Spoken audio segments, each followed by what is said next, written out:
दोस्तों नमस्कार। आप सभी का स्वागत है हमारे चैनल पर।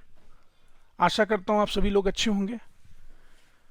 आज एक ऐसी कंपनी के बारे में आपको बताने जा रहा हूँ, फंडामेंटल एनालिसिस, जो कि केमिकल सेक्टर से है, ऑर्गेनिक और एडिबल्स ऑयल्स बनाती है। इस कंपनी का नाम है आईवीपी लिमिटेड। इस कंपनी की आप कह सकते हैं कि ये पहले टाटा ग्रुप की कंपनी थी, फिर बाद में इसको एलन ग्रुप ने खरीद लिया। ये ऑर्गेनिक और इनऑर्गेनिक केमिकल भी बनाती है। यहाँ से अगर इसके वेबसाइट पे देखें आप, यहाँ से हम वेबसाइट पे चलेंगे तो देखिए कंपनी का यहाँ पर आपको फ्रंट और हाई लेवल इंफॉर्मेशन मिल जाएगा। जैसे कि आप देख रहे हैं कि आईवीपी एक लिस्टेड कंपनी है जो कि 1929 में इसकी स्थापना हुई थी और ये वेजिटेबल ऑयल के बिजनेस में है और डाइवर्सिफाइड है इसके बहुत सारे डिफरेंट फील्ड में।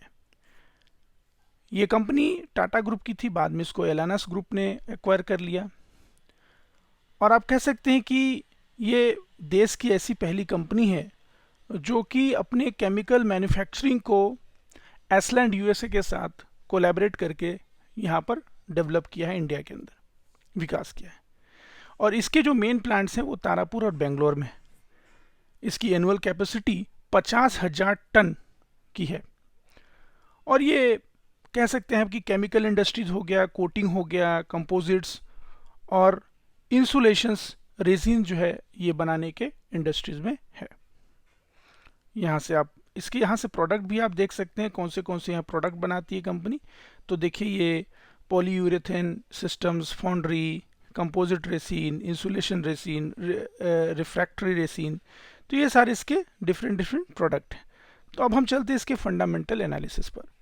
कंपनी का मार्केट कैप है मात्र 249 करोड़ का और इसके बाद यहाँ देखिए इसका करेंट प्राइस 242 करोड़ का है।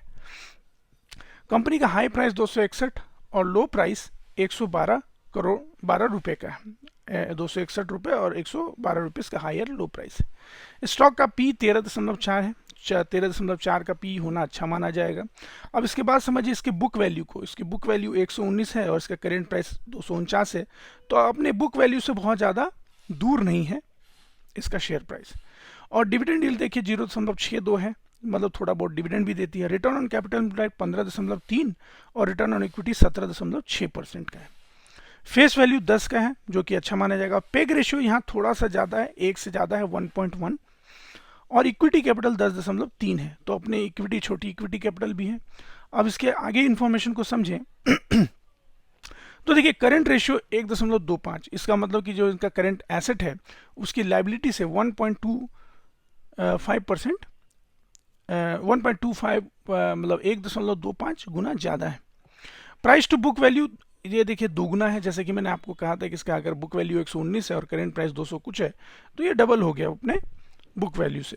ग्रोथ फैक्टर 4 और पायोट्रॉस्की 7, पायोट्रॉस्की 6 और उससे अधिक होना अच्छा माना जाता है। अब यहाँ से समझते हैं रिटर्न ऑन एसेट का बारे में, क्योंकि इनका मार्केट इन्वेस्टमेंट तो कुछ है नहीं, जीरो है। तो रिटर्न ऑन एसेट 5 साल का 1.95% है जो कि थोड़ा कम है, तो इस चीज़ को भी आप ध्यान में रख के इन्वेस्ट करिए। डेट टू प्रॉफिट 3.22 है, मतलब कि कंपनी के पास जो डेट है उसको वो जल्दी रिकवर भी कर पा रही है। आल्टमैन स्कोर 4.58, अगर किसी कंपनी का आल्टमैन स्कोर जो 4.5 मतलब 3 से ज़्यादा होना अच्छा माना जाता है। डिफरेंस इन इंटरेस्टिंग वैल्यू, जो इसका डिफरेंस इन आईवी है वो 458 प्लस में है। इसका मतलब ये हुआ कि इसका जो अभी इंट्रिंसिक वैल्यू है उस इंट्रिंसिक वैल्यू से इसका जो करंट प्राइस है वो कम है। नंबर ऑफ इक्विटी जो है वो 1.03 है और आज से 10 साल पहले इसका जो इक्विटी कैपिटल था 1.03 ही रहा। सॉलिड चेक 1 होना अच्छा माना जाता है। कंपनी का जो लेटेस्ट ईपीएस जो है वो 4.49 था और पूरे साल का जो ईपीएस है ये कंपनी का 23.9 है। अगर इसके 10 साल के प्रॉफिट वेरिएशन की बात करें तो 15.9% है और पूरे सेल्स वेरिएशन अगर 10 साल की बात करें 15.9 और प्रॉफिट वेरिएशन 10 साल की बात करें तो 17.3 है। अगर इसके हम चार्ट की बात करें तो देखिए आप देखेंगे कि इस कंपनी का जो प्राइस था, आप कह सकते हो कि मई 2020 तक इसका प्राइस 38 रुपये का था, जो कि अभी बढ़ के कितने का हो गया जी, 241 रुपये के अराउंड अभी इसका प्राइस चल रहा है। ठीक है, अब इस कंपनी के प्रोज और कॉन्स क्या क्या हैं। कंपनी अपने कर्जे को लगभग ख़त्म कर चुकी है और कम कर रही है। कंपनी का जो वर्किंग कैपिटल है वो भी रिड्यूस हुआ है, 114 दिन से घट के 90 दिन पर आ गया है।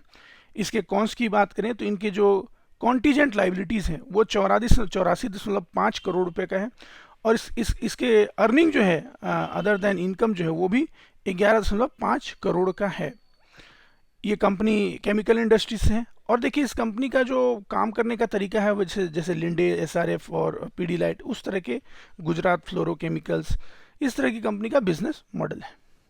अब यहाँ से समझते हैं इस कंपनी के सेल्स के बारे में। तो आप देखेंगे कि इनका सेल्स जो है वो पहले 60 करोड़ का होता था सितंबर 2020 में, जो कि अभी बढ़ के 141.97 करोड़ का हो चुका है।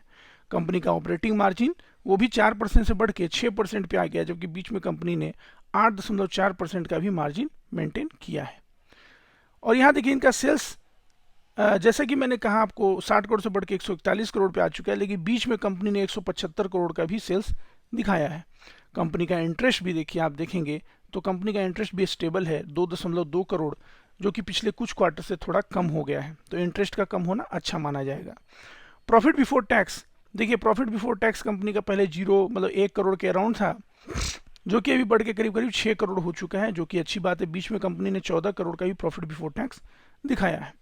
कंपनी का नेट प्रॉफिट भी यहाँ देखिए 0.636 से बढ़ के 4.65 हो गया, जबकि कंपनी ने नेट प्रॉफिट 10 करोड़ का भी दिखा रखा है। बहुत ही अच्छी बात है। और यहाँ से समझते हैं कंपनी के सेल्स के बारे में। तो देखिए यहाँ कंपनी का जो 2012 में सेल्स था 154 करोड़ का होता था, जो कि बढ़ के भी 600 करोड़ तक जा चुका है। एक्सपोनेंशियल ग्रोथ किया है कंपनी ने। अब यहाँ से देखते हैं इसके ऑपरेटिंग मार्जिन के बारे में। तो 6% का ऑपरेटिंग मार्जिन, अभी भी 6% के मार्जिन पर ही काम कर रही है। कंपनी का मार्जिन बहुत कम है, इसकी वजह से इनके प्रोडक्ट की डिमांड भी और क्वालिटी अच्छे होने की वजह से डिमांड भी बढ़ रही है। इंटरेस्ट देखिए, इंटरेस्ट कंपनी जो है बीच में इनका इंटरेस्ट थोड़ा घट गया था, लेकिन फिर उन्होंने 10 से 11 करोड़ का इंटरेस्ट जो है साल का पे करते, ये थोड़ा सा कंसर्न है। यहाँ पर कंपनी के पास कर्जे हैं, उस कर्जे को कंपनी रीपे भी कर पा रही है। कंपनी के नेट प्रॉफिट की बात करें तो वो भी देखिए 6 करोड़ से बढ़ के 25 करोड़ पे जा चुका है साल दर साल की अगर बात करें पिछले कुछ सालों में। कंपनी के कंपाउंडेड सेल्स ग्रोथ की बात करें तो 20% का कंपाउंडेड सेल्स ग्रोथ 5 साल में किया है। कंपाउंडेड प्रॉफिट ग्रोथ 12% और स्टॉक का CAGR 14% का रहा है। रिटर्न ऑन इक्विटी 8% रहा है 5 साल में। तो इस मामले को भी आप जांच परख कर ही इसमें फैसला करें। बैलेंस शीट की बात करें तो कंपनी का इक्विटी कैपिटल कभी चेंज नहीं हुआ है। कंपनी का मैनेजमेंट बहुत ही सॉलिड तरीके से अपनी इक्विटी कैपिटल को एकदम पकड़ के रखे हुए है। रिजर्व देखिए कंपनी का बढ़ता जा रहा है। 40 करोड़ का रिजर्व होता था 2012-11 में, 2013 में, जबकि अब बढ़ के 113 करोड़ का रिजर्व हो चुका है। कंपनी की बोरिंग भी थोड़ी कम हो गई। यहाँ पर ध्यान से देखिए आप, 2021-22 में कंपनी का बोरिंग 157 करोड़ तक चला गया था, लेकिन उसको फिर सितंबर 2023 तक आते आते 90 करोड़ का बोरिंग इनका हो गया है। तो मतलब घट रहा है बोरिंग, जो कि अच्छी बात है।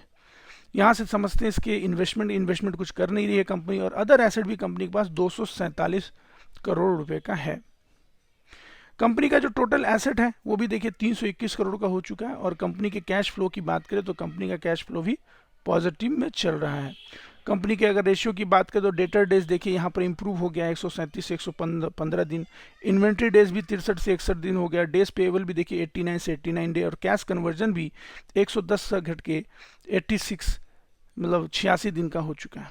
वर्किंग कैपिटल जो है वो 112 दिन से घटकर 91 दिन हो चुका है। तो कंपनी का रिटर्न ऑन कैपिटल एम्प्लॉय भी 15% पे कंसिस्टेंट चल रहा है। एक प्रोमोटर होल्डिंग की बात करें तो प्रोमोटर 71.32% की इंटैक्ट होल्डिंग है, जो कि पिछले 10 साल में कंपनी के मैनेजमेंट ने कभी अपने एक सिंगल शेयर को बेचा नहीं है। और यहाँ देखिए गवर्नमेंट की होल्डिंग कुछ नहीं है। FII-DI थोड़ा बहुत होल्ड कर रहे हैं 0.01 0.02%। और पब्लिक होल्डिंग भी एकदम इंटैक्ट चल रहा है, 28.66% का पब्लिक होल्डिंग है। और बाकी सारी इन्फॉर्मेशन आप इस कंपनी के स्क्रीनर ऐप और वेबसाइट से पढ़ सकते हैं। लेकिन इसमें किसी भी तरह का इन्वेस्टमेंट करने से पहले मैं आप सभी लोगों से आग्रह करता हूं कि अपने एडवाइजर से बात करें। समय देने के लिए बहुत बहुत धन्यवाद।